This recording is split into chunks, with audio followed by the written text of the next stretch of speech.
What is good, Couch Crew? It's your boy Black Couch Booker here with another video. If you're new to the channel, please like, comment, subscribe, and if you're old to the channel, please turn on your notifications so you can get these posts like I'm posting right now.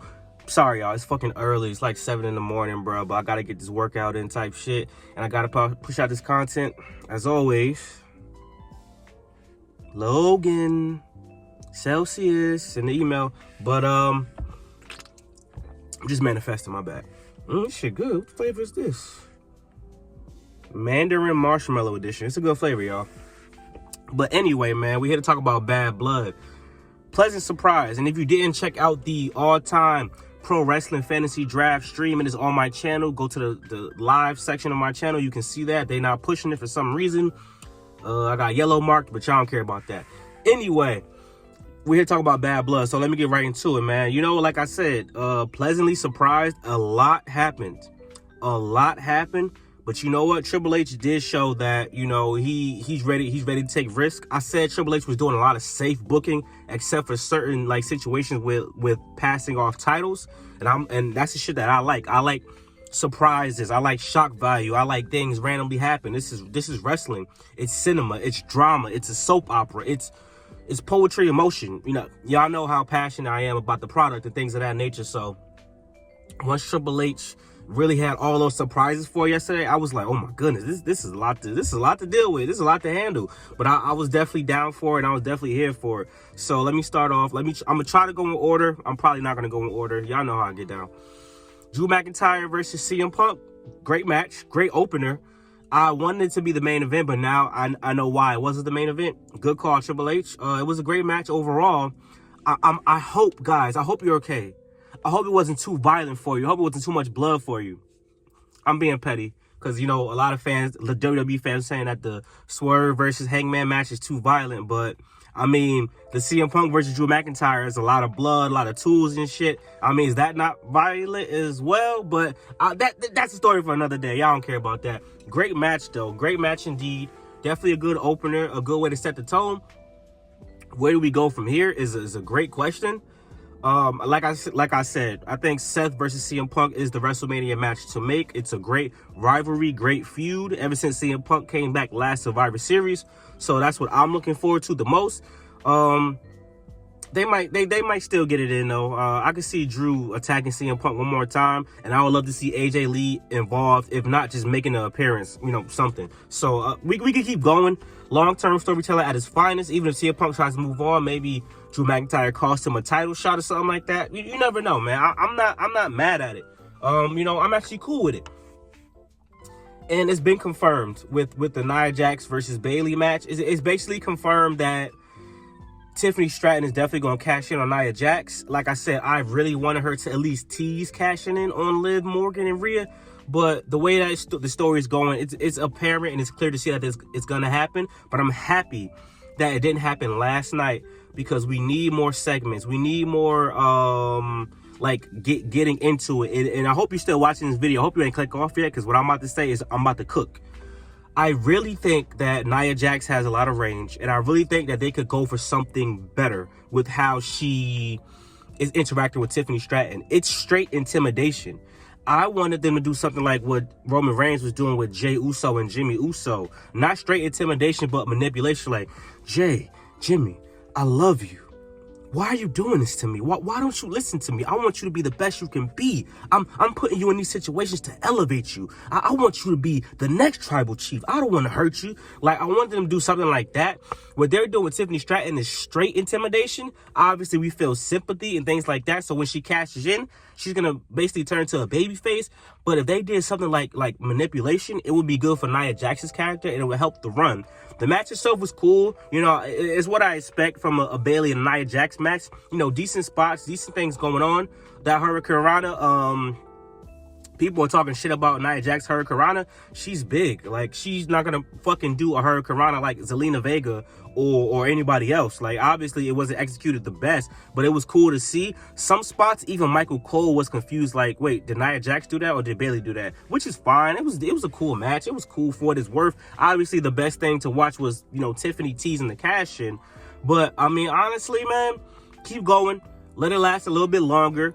I say maybe even cash in at Crown Jewel. That would be a nice surprise, because obviously you're going to get champion versus champion, women's champion versus women's champion. So then if she comes out and she has the briefcase, you don't know who she's going to cash in on, and she can still cash in on Nia Jax. But if Liv Morgan is still the champion by then, I don't see Liv Morgan beating Nia Jax unless shenanigans, which I'm going to get into very soon. And this was the low point for me. Not because Damian Priest beat Finn Balor. It was the low point for me because I made this video already. Y'all seen it. The Judgment Day looks so freaking weak. I'm trying to limit my profanity. The Judgment Day looks so weak, bro. So the three of y'all couldn't figure out a way to help Finn get the pin. Incompetent. Weak-ass stable. Y'all, three of y'all. All right, Damian winning, cool. But I thought Jey Uso was going to come out and help Damian Priest get the W. Like, that's what was on my mind. So I'm like, oh, wow. Even the crowd, I'm like, oh, wow, yeah, Jey Uso about to come help him because it's 3-on-1. So no way Damian Priest is going to win. He still won. And that would be fine if the people involved were incompetent. Well, we didn't know that they weren't. Carlito is one of the greatest cheaters of all time. So he knows how to cheat effectively and get a win. JD McDonough, all right, you can say he's a stooge, whatever the case may be, but he's not an idiot. So the fact that Finn Balor used to kick Damian Priest's ass in NXT with no help. So you mean to tell me even with help, Finn Balor still lost? And Finn Balor losing, it solidifies that he's an enhancement talent. He just re-signed the contract, if I'm not mistaken. He's about to be on some Kevin Owens shit where he's always on TV, always involved, but it means nothing. And you know what? I reward Finn Balor and JD McDonough by getting the tag team belts off of them right now, because it's a waste of time. They had the title for 3 months, one title defense, get the belt off of them. Finn Balor actually looks great with the belt, but they don't defend him. So get the belt off of him. What's next? And then at the press conference, Damian Priest was like, they asked him, are you ready to pursue the world title? Well, I don't know. I got to think about it. I don't know if I'm done with the Judgment Day. Motherfucker, you're done with the Judgment Day. Move on. Because you're making them look weak. Even if Finn Balor get that win back, it means nothing. Hey, Ricky the Shadow, are we going to get R-Truth and Damian Priest versus JD McDonough and Finn Balor for the tag team championships? Let's see. And then this one hurt me as well. Liv Morgan versus Rhea Ripley was good. Was good. Liv Morgan was actually so here's my issue, right? Liv Morgan was actually put on a good match and a good fight. Like, if Liv Morgan would have just beat Rhea clean, I wouldn't have been mad at it, because Liv Morgan was actually kicking ass without any nonsense involved. The biggest pop of that match was Dominic falling out of the cage. I'm like, yo, that was a risky spot. Shout out to Dominic Mysterio for taking that chance, though. And I loved his body language. I loved his facial expressions. He genuinely looked scared up there. And, Rhea hitting him like a piñata and stuff like that. It was cool. The low point of the match. We knew Raquel was going to come back. We speculated. I had a great feeling she was going to come back and help Liv. But something happened. There was some miscommunication about that. I don't know what happened. So first of all, maybe she was nervous. Maybe it's on Raquel. She came back, started beating up on Rhea Ripley. Okay, which is fine. But then you heard the bell ring, so that means a DQ. Raquel gets Rhea in the ring, power bombs, a body slam. I forgot what she did. Put Liv on top of her as if Liv was going for the pin. I think Raquel was just nervous. Or maybe that wasn't supposed to happen. Maybe the DQ wasn't supposed to happen, but how could the DQ not happen if Raquel attacked, you know what I'm saying, Rhea Ripley? You know what I'm saying? Like, it's weird, because also the ref let Rhea Ripley get a kendo stick and beat up on Dominic Mysterio. So is that not grounds for a DQ as well? Or, well, maybe not, because he's not involved in the match. There's a lot of weird shit going on. But all in all, at the press conference, even people said, Liv Morgan, congratulations on being victorious. She wasn't victorious. It was a DQ. And Raquel attacked Rhea, so Liv Morgan technically lost but didn't lose the championship. So I don't know. I think there was a lot of confusion. Raquel didn't get a pop. She didn't have to get a crazy pop. I know she's not the most known person in the world, but people was just like, I don't think it's that people didn't know who she was. People was like, what the hell? Is that a bug in my car? That was very random. And people like didn't see her come from wherever she came from. That's why when people come back, you usually have them do spots where they're in the ring, so you have a good view of what's going on. Like, a lot of people didn't even know who the hell it was. And even in the camera shot watching, somebody was blocking Raquel. So I knew it was Raquel, but I couldn't even see at first. So it was just a lot of shenanigans. I'm happy she's back. Rhea versus Raquel is going to be a good match. And hopefully Raquel's health is great. I'm happy I like her. In NXT, when she was a badass, that's when I liked Raquel Gonzalez. So I'm hoping that she can, you know, get some momentum and the crowd can get behind her and things of that nature. Gunther coming out and, you know, seeing the new championship that is for Saudi. I'm not mad at it. Champion versus champion, and they get the big 15 karat gold belt or whatever it was. That's what's up. That's cool. Gunther versus Goldberg, I wouldn't be mad at it. I think Gunther will put on a good match, and he will carry Goldberg in the match for the most part. But I wouldn't be mad at it. Gunther versus Goldberg in the future, because if Sami Zayn beats Gunther on Monday, I'm going to be pissed. I'm spitting like Sylvester the Cat. I'm going to be livid. It's a good flavor. Are we at the last match? Are we at the last match? I believe we are. Yep. And this is the one. So, match, great. Jacob Fatu and Solo Sikoa, they're doing a great job.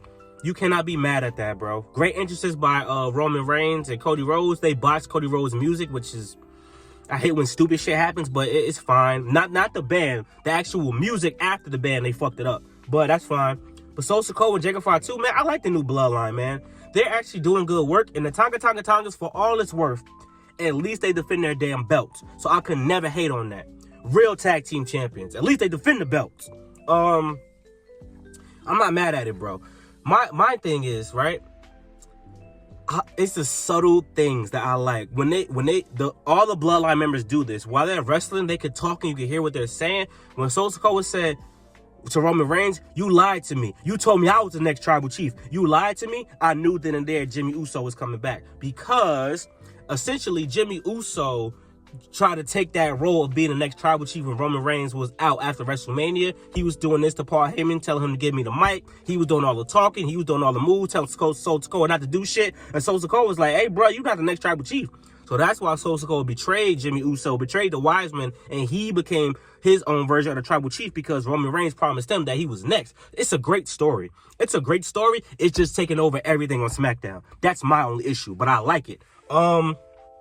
Jimmy Uso comes back. Great pop. Great reception. Me and Expert Level Wrestling Podcast, a.k.a. Afi Kingdom, we was talking about it. You're going to see his video. We was talking about, he said, yo, Jimmy Uso, bro, he could be the Jey Uso of SmackDown. He could now mega babyface. He got a loud ass pop. Crowd was going crazy. The social medias is going crazy and stuff like that. He could really get some traction and really do something cool on SmackDown. I said, yo, dead ass. I didn't really think about it like that, but he could, because Roman Reigns isn't going to be there every week. We know how Roman Reigns get down, so you're gonna need somebody like that to like really carry things over there. Both the Usos like being a main attraction on both brands is really good to see. And then, man, I could have been satisfied with that, but then when The Rock came back, I was like, yo, he didn't even have to say nothing. I already knew what that meant. The three of y'all, Cody, Roman, Jimmy, y'all asses is grass. Which means, y'all, we're going to get War Games. I don't know who's going to be on Team Roman, because I'm going to tell y'all about that in a second. But, I mean, The Rock's team is solidified. He takes over the new Bloodline, and you got the 5. On the other end, you can get Roman, Jimmy, Cody. Randy might help, but we're not going to get Kevin Owens, because after the show, video came out, Kevin Owens turning heel and whooping Cody Rhodes' ass. Yo, it was a jam-packed night. And Expert Level Wrestling Podcast, a.k.a. Afi Kingdom, told me that, yo, that's the first time. He said this is like the first time in the history of wrestling that a heel turn happened after a show. Like, wasn't on TV, wasn't like right after, like during it in the arena. Like, shit happened outside. And I think he's right, if I'm not mistaken. Comment down below if y'all know the answer or not. But I'm like, yo, you might be right, bro. I never seen no shit like this. I was thinking about some shit that happened in the video game, SmackDown vs. Raw, but that ain't real life. So, yo, you might be right, man. Overall, man, I give back. Bad Blood, people call it a B show. I'm gonna give it an A- though. It was way better than Bash at Berlin. For me, is the weakest PLE of 2024.